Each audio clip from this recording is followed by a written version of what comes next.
Here's my morning readings on a rainy day. With coffee. I'm reading from the Memoir of 240 of the autobiography of David Smith. So, does he gonna finish it till 60, or what's he gonna do? Part 28. It was all very complicated and non-kosher. Diane was still married, and so was I. We once went to a bed and breakfast. We used to go to the Stafford Springs Inn, Stafford Springs Inn, in Stafford Springs, Connecticut. The innkeepers asked if we were married, and we said yes, but not to each other. A rather comic statement. So it was all very incestuous in those days, the Reagan years. Diane got a job offer from KPMG, Peat, Marwick, and from Carter Pollen. She could not decide which one to take, so I told her to take both, which she did. And she could decide which one she preferred after being there. She literally went from one to the other, hiding the fact that she had the two jobs. How can somebody have two jobs? I don't know.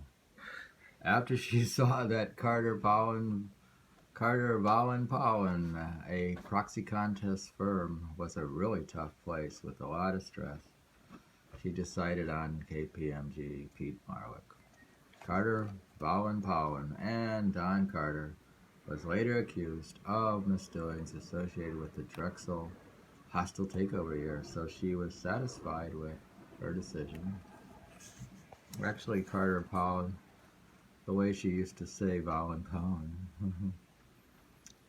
Actually, the film Wall Street was filmed in the Valin Carter offices, because it's the location of where Michael Douglas, as Gordon Gekko says, declared, "Greed is good." But that's a long story, and here's an article from September 2007, Mary Lowengard. The height of the go-go 1980s, the Carter Organization was the breeding ground for the many of today's top proxy experts. You know that Donald Trump and the Don, Tony Soprano. I won't go into Trump that was one. not elected when you wrote that book. It was the nerve center for T. Boone Pickens, James Goldsmith, Robert Maxwell, Carl Icahn, Rupert Murdoch. That's a long story. I'm not going to read all of Carter Pollen. God, you have them all listed? Then Diane was proud that she had worked in the office where Gordon Gekko had his office in the film Wall Street. She would also have a way of rolling the words Carter Valin Pollen off her lips like it was an exotic cocktail. By comparison, KPM Peatmark was an accounting firm, might seem a bore, but Diane was always looking for opportunity to make more money. She had said her dream was to be rich. My father had said she had a taste for luxury. She had an ex-boyfriend, Jim Watson, who worked at digital equipment and was a programmer. He had also gone to NYU Business School. Her idea was he would take our financial models and program them, and then we would sell the models to KPMG. I was the financial engineer. Jim, the programmer, and Diane had the sale, as she had a high-level senior partner, Bob Mills, to back the deal. Thus, we had this huge incestuous deal. When we started a business while we were all working somewhere else, KPMG was using an Apple to do its business, so the programs had to be written for the Apple. Somehow we got the latest Apple Macintosh computer. I remember it sitting on the desk as her cat would track the movements of the mouse on the screen. After returning to NYC in the summer of 1989, I stayed at Diane's for only about a month and then moved to Kenny Petricig's house down at 414 West 42nd Street. In those days, your friend might have an apartment but no job, and I had no apartment but got the job at New York Life. It was rather funky to be on 42nd Street. Back then you were working at New York Life when I met you? Probably, yeah. I can say I lived on 42nd Street. There was a lot. I can say, that's where I lived. I lived on 42nd Street. No, what is that? I lived on 42nd Street. There was a lot of ethnic food stores and restaurants on 9th Avenue in those days. The only problem was the street noise was very loud. The apartment was a railroad-style apartment which was very long and thin. The bathtub was in the kitchen. I liked walking and usually walked to work at New York Life at Madison Square on Madison Avenue. I worked with David Zimmerli, Pock Ning, Andy Brauer, Steve Reddy, and Kang Kelvin Pan. They had placed an ad in the New York Times. They said there had been 1,000 applicants for the job. My connection to Tom Ho, my mentor, was probably the boost that got me the job. My reformer mentality probably impressed Andy Brauer at the time. He was head of the asset liability asset allocation department. My essay suggested you had to do things the new way and price the embedded options correctly as per the Holy model, etc., etc. He presented that the people in the actual asset management department were backwards, untechnical people, and he was going to improve things. Maybe that was his assignment, but still, it probably would not politically work. Cecilia Kopferberg and Ann Pollack ran the asset trading department, so our asset liability management department was all men. Andy Pock, Steve, David Zimmerli, myself. David Z and I comically called the women's control of asset management gynecocracy. We did analysis of the asset liabilities of the company, but didn't really have any decision-making audience. It seemed we were just a memo writing shop at that point. At the same time, the gynecocracal asset department had their own quants, as well as they had Kang Pan, as Chinese scientists that went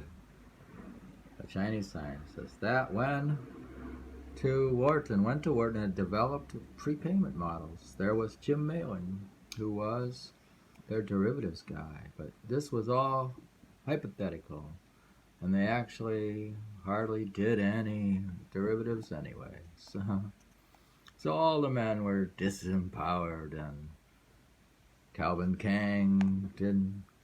or Kang didn't know English that well and was more focused on his programming. I went to yoga classes down in the basement of New York Life. I used to go to the New York satsang at East 45th Street, the Community Church of New York. I used to go to the whole 1-hour period of meditation. I felt tremendous benefit from the vibrations at satsang. I felt the people who came late were just missing out. Gary Moed was the group leader in those days. I would be walking up 9th Avenue to Diane's apartment at 888 8th Avenue. 8 is a lucky number in Chinese culture. I don't remember if we were on the 8th floor or the 16th. Or the 6th, with my now dull job at New York Life, where I made $58,000 a year. I was working on the new business, MFE, or Group, Manhattan Financial Engineering. I was the president. I was in those days the president. See, my titles all went downhill over time. One of my first, as in the beginning of my career, I was president, and then as time passed, my title just went down. Why did you stay with them? Dear, that's our own company. It's a small company. It was a New York corporation. We actually incorporated a New York corporation. One third partners, Diane and Jim Watson. We developed 4 products for the Apple. Capson 4 calculator, the swaption calculator, option model, and swap pricing. I also did consulting work for the revaluation practice, pricing exotic derivatives of their client base, which included Mitsubishi, First Boston. I wrote a poem about caps and floors and Mitsubishi. We sold a site license for KPMG to use the software nationwide. We were trying to get the worldwide sales to foreign offices with Bob Mills' help. One of KPMG was a tough client. One of KPMG's had a tough client with commodity swaps. I actually got paid $500 an hour for that job. My normal rate was just $250 an hour. Remember, this was the age of Reagan. And Wall Street was up. My one fellow, NYU MBA, looking for a job in 2012 at the NYU Stern Career Center, recalled that at that time, everyone got a job. It was the classical model of the consultant. While consulting for the clients, I usually learned from the client how to price the particular derivatives. A case where you got them to help me, then build them. All the client trades were good for testing our model. I was never really a sophisticated quant and did not know stochastic calculus. I wanted to take Harry Markowitz's class at Baruch and went for one session. The reality was I was a musician and not a mathematician. I tried presenting that a musician also had mathematical minds, but in later years it probably just backfired. I also never really learned programming besides that brief attempt at DBase 3 at Chase Investment Bank. My Lotus macro skills actually weren't that strong either. End of part 28. I was reading from the first 40 years of the Memoir to 40, the biography of David Smith.